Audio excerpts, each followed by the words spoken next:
Heart disease is the #1 killer of men and women, but women have a higher chance of dying from heart attack. St. Vincent's Medical Center is now offering new women heart support groups. Joining us are cardiologists Dr. Anya Wagner and Joan Massey, who is a heart patient. It's great to have you both with us.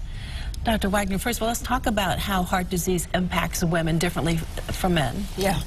So every year, more than 6 million women suffer from a heart attack. That's a lot of women. But a woman has a much worse prognosis after she suffered from a heart attack than a man. In particular, young women have a nearly half as high mortality rate within 5 years after the event. Why is that? There's several reasons for that, such as lack of awareness of the signs and symptoms of a heart attack, which often really leads us to a late presentation to the hospital. And once a woman is discharged from the hospital, she's by far less likely to receive life-saving medication or to participate in cardiac rehab. Other major contributing factors are social isolation and depression. Symptoms are different than men. Can you clarify that? Whereas women present mostly with shortness of breath and in general just with atypical symptoms, men present really more with classic symptoms like chest pressure, chest pain.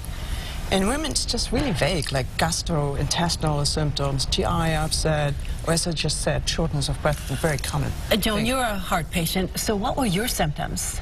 I had the gas and the uncomfortable, like acid reflux going on in my chest. No pain. Oh my goodness. All right, so when did you start having issues with your heart? I've had heart issues for the last 10 years, and I'm Dr. Wagner's patient, and I even had a heart transplant. You did? Yes. Dr. Wagner was talking about how treatment is different for men versus women. What was your treatment? Dr. Wagner is a great doctor. She took care of me, and after it got more severe, she recommended me and transferred me to another hospital, and that's where I had my heart transplant. Let's talk about also what women can do. Yes. So there are many things. I mean, again, we're trying to increase awareness. So know the signs and symptoms of heart diseases. And once you suffer from heart diseases, St. Vincent's now offers support groups. So we join forces with Women Heart, which is a national coalition for women with heart diseases, and we offer several services like support groups, which are actually led by trained patient volunteers like Joan. So you're actually leading the support group? Yes. So tell us about the support group. Yes, I was trained by Women Heart, and we are trained to help assist women with heart disease, and we're here to educate them so they know their signs and symptoms, so they can get early assistance and, you know, support women and help them and advocate for them. Why was it so important for you to be involved, Joan?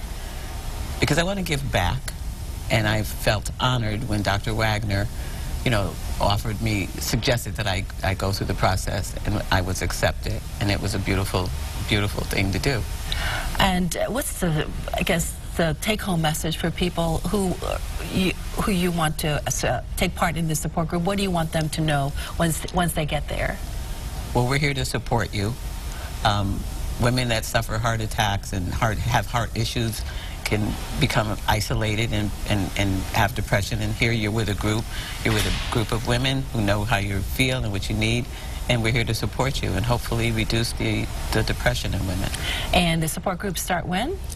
Next Wednesday, actually, and we do it once a month. Tomorrow. So that's tomorrow, yeah. Exactly, tomorrow. Okay, yes. Very good. And the information is right there on the screen. For more information, you can go to stvincents.org/heart. Thank you, Dr. Wagner and Joan. We appreciate you coming in. Thank you.